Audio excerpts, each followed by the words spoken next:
मुझे यकीन है कि आपने इससे क्यूट और सुंदर कभी कुछ नहीं देखा होगा। यह मुंह से पाउट बनाकर मुआ मुआ करना चाहता है। इसके उलट एक आदमी है। सेमर क्रेलबर्न अपनी बाहें फैलाता है और एक टुकड़ा लेता है। सेमर क्रेलबर्न अपना हाथ बदलता है। नन्हे क्यूटी की गर्दन से पता चलता है कि उसे इसकी बिल्कुल परवाह नहीं है। पता चलता है अभी अभी उसके हाथ पर खून था। ये पल इसलिए है क्योंकि उसे खून बेहद पसंद है। सेमर क्रेलबर्न अपनी उंगली दबाकर उसका पेट भरता है। वो उसे थोड़ा थोड़ा करके पीने देता है। लेकिन यह नन्हा क्यूटी आया कहाँ से है? पूर्ण सूर्य ग्रहण वाले दिन बीयू बीयू एक हल्के हरे रंग की लाइट जली थी। इस तरह नन्हा क्यूटी एक फूल की दुकान में पैदा हुआ था। सेमर क्रेलबर्न ने इसे देख लिया। उसके क्यूट आकार की वजह से उसने इसे खरीद लिया। अपने फूलों की दुकान पर ले आया। उसे खिड़की के सामने एक महत्वपूर्ण जगह पर रख दिया। वो इस नन्हे क्यूटी के लिए इंतजार कर रहा था कि लोग इसे पसंद करने लगे, कमेंट करें, सब्सक्राइब करें आदि।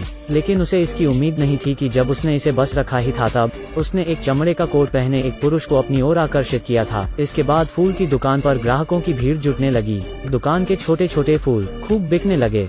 जब बॉस अपनी नाक फूटने के बारे में हाँक रहे थे, नन्हे क्यूटी की गर्दन अचानक झुक गई। बॉस हक्का बक्का रह गया। उसने सेमर क्रेलबर्न से नन्हे क्यूटी के बारे में तुरंत सब कुछ साफ साफ बताने को कहा, लेकिन वो सारा पैसा लेकर चला गया। सेमर क्रेलबर्न कितना भी सींच ले, सब व्यर्थ था। जैसे इस खिलौने को पानी पसंद नहीं था। जब सेमर क्रेलबर्न इधर उधर व्यस्त था, उसकी उंगली गुलाब से छिल गई। उसने तुरंत उसे मुंह से दबाया, लेकिन खून बहता गया। नन्हे क्यूटी को खून की गंध आ गई और अपने छोटे से मुंह से पाउट बनाया, बू बू बू। इसका मतलब था कि उसे खून पसंद था। क्योंकि यह काफी स्वादिष्ट खून था, इसलिए नन्हा क्यूटी, जिसकी गर्दन अभी अभी झुक गई थी, अचानक खुद को फैलाने लगा। उस दिन सेमर क्रेलबर्न उसे अपने साथ ले गया फूल की दुकान का प्रचार करने के लिए। अचानक नन्हे क्यूटी को गंध आई ट्यू डंग यू फुट CHS नगी थी एक महिला के खून के आगे, तो उसे उसके बट पर काट लिया। उसने पीछे देखा और देखा कि सेमर क्रेलबर्न ने उसे नहीं देखा है। उसने अपना मुंह पूरा खोला, अपनी गर्दन लंबी की और काटने की कोशिश की। जब नन्हा क्यूटी अपना मुंह चौड़ा खोल रहा था और महिला के कूल्हे पर काटने की कोशिश कर रहा था, सेमर क्रेलबर्न ने देख लिया इस बदमाश बच्चे का बर्ताव।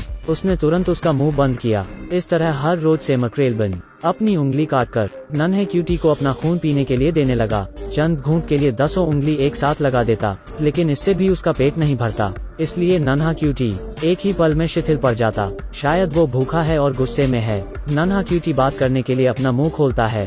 पहला वाक्य उसने कहा, मुझे भूख लगी है। सेमर क्रेलबर्न कुछ नहीं कर सकता। उसे खून लेने के लिए कहाँ जाना चाहिए? नन्हा क्यूटी उसे बताता है कि वो उसे केवल खून पीने दे। इससे सेमर क्रेलबर्न को शोहरत, दौलत और लड़की भी मिलेगी। इससे वो अपनी जिंदगी की ऊंचाइयों पर पहुंच जाएगा। जब उसने यह सुना कि उसके पास लड़की होगी, सेमर क्रेलबर्न हिचकिचाने लगा। उसके पास एक महिला थी जिससे वो प्यार करता था, लेकिन उसके दिन में नहीं उतर सकता था। वो उसकी सहकर्मी है, ऑड्रे। यह दुखद है कि उसके साथ कभी कुछ अच्छा नहीं होगा। वो एक डेंटिस्ट के साथ रहती है जिसका व्यक्तित्व काफी हिंसक है। हर रोज जब वो घर वापस आता है, वो पागलों की तरह चिल्लाता है। जब उनकी बहस होती है, वो उसे मारता है। वो उस आदमी से काफी प्रताड़ित है।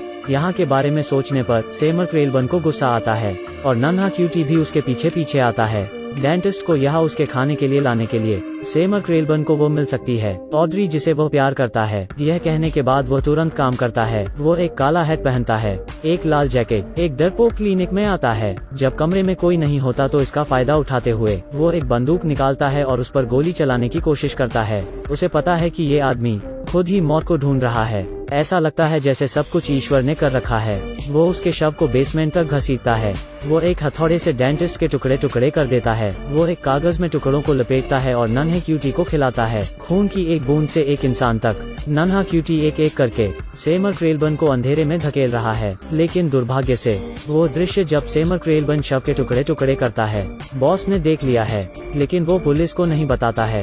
वो बंदूक निकालकर सेमर क्रेलबर्न को वहाँ से जाने को बोलता है। वो चाहता है कि पैसे दिलाने वाला यह खिलौना उसका हो जाए। इस वक्त पीछे नन्हे क्यूटी ने अपना मुंह चौड़ा खोला है। बॉस बस पीछे मुड़ा ही है। उसे अब भी हैरानी है कि यह क्या है। नन्हा क्यूटी उसे तुरंत गटक लेता है। बड़े स्पॉन्सर्स सारे उसके पास इकट्ठा होते हैं और उसके साथ कॉन्ट्रैक्ट साइन करना चाहते हैं। मीडिया भी जुट जाती है इस अनोखे किरदार का इंटरव्यू लेने के लिए। ऑड्री भी उसकी बाहों में गिर जाती है। नन्हा क्यूटी जल्द ही बड़ा हो जाता है, लेकिन लंबे समय तक खून न मिलने से बड़े क्यूटी की गर्दन फिर झुक जाती है। सेमर क्रेलबर्न को पता है कि वो भूखा है, लेकिन उसके पास उसकी भूख मिटाने का कोई तरीका नहीं है। वो चाहता है कि ये ऑड्री के साथ भाग जाए, लेकिन सब कुछ बड़े क्यूटी ने देखा हुआ है।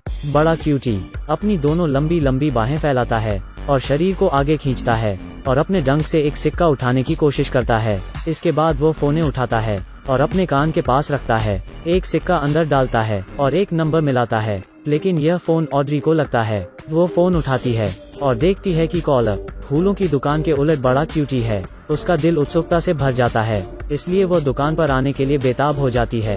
वो बड़े क्यूटी के मोटे होंठ देखती है। ऑड्री अभी प्रतिक्रिया भी नहीं दे पाती है कि वो बड़े क्यूटी के मुंह के अंदर होती है। सेमर क्रेलबर्न जल्दी से आता है। वो ऑड्री के गोरे पैरों से उसे पहचान लेता है। वो तुरंत उसे बाहर खींचता है, लेकिन गंभीर चोट आने की वजह से वो बच नहीं पाती है। सेमर क्रेलबर्न दुखी हो जाता है और अपनी प्यारी औरत को बड़े क्यूटी को सौंप देता है। उसके सारे प्लान फेल हो गए। इस बार वो बस बिल्डिंग से कूद जाना चाहता है ऑड्री के पीछे, लेकिन उसे एक आदमी बुलाता है जिसकी बाहों में नन्हा क्यूटी है। यह आदमी उससे रहस्यमय इलाज के बारे में पूछता है। इस बार सेमर क्रेलबर्न समझ जाता है कि यह एक बड़ी चाल है। वो बड़े क्यूटी की फटकार लगाने ऊपर भागता है, लेकिन वो देखता है कि बड़ा क्यूटी एक और बार अपना आकार बदल चुका है। मोटे भालू ने एक गमला तोड़ दिया है। उसकी शाखों के ऊपर और नीचे छोटी छोटी शाखें हैं। और फिर वो सेमर क्रेलबर्न से कहता है, लियू लियू लियू। वो तुरंत दराज से एक बंदूक निकालता है, बड़े क्यूटी पर निशाना साधता है और कुछ देर गोलियां बरसाता रहता है, लेकिन गोलियां वापस आ जाती हैं। सेमर क्रेलबर्न को पता चलता है कि वो उसे नहीं मार सकता। वो बचने का इरादा करता है, लेकिन वो कहाँ भाग सकता है। बड़ा क्यूटी अपने डंक का इस्तेमाल करता है और उसे अपने मुंह में भर लेता है। एक मॉन्स्टर के साथ खेलने की हिम्मत। आखिर में वो सिर्फ मौत के साथ खेल सकता है। बड़े क्यूटी ने जो बच्चे पैदा किए कई बड़े शहरों में अलमारियों में नजर आते हैं। बड़ा क्यूटी उस आदमी से बच गया। इसके पीछे एक के बाद एक बड़े क्यूटी हैं। सड़क पर हर तरफ बिखरे हुए और शहर के बिल्डिंग गिरा रहे हैं। आसमान में गाड़ियां उड़ रही हैं। हर तरफ लोग भाग रहे हैं। मुझे लगता है इस वक्त गॉडजिला और अल्ट्रामैन को आना चाहिए इसे हराने के लिए। आखिर में बड़ा क्यूटी अपना मुंह खोलता है और स्टैच्यू ऑफ लिबर्टी पर चढ़ जाता है। इंसानों के पास उसे खत्म करने का कोई तरीका नहीं है। वास्तव में वो बस एक पेड़ है। नन्हे क्यूटी में कोई गुस्सा, इंसानों वाला लालच और गुनाह नहीं है। उसे धीमे धीमे बढ़ने में मदद की। आखिर में वो यह सब कुछ इंसानों को लौटा देता है। तो बस आज की फिल्म में इतना ही था। अगर आपको अच्छा लगा तो प्लीज इंटरेस्टेड पर क्लिक करें। जल्द ही अगली मुलाकात होगी एक नई फिल्म के साथ।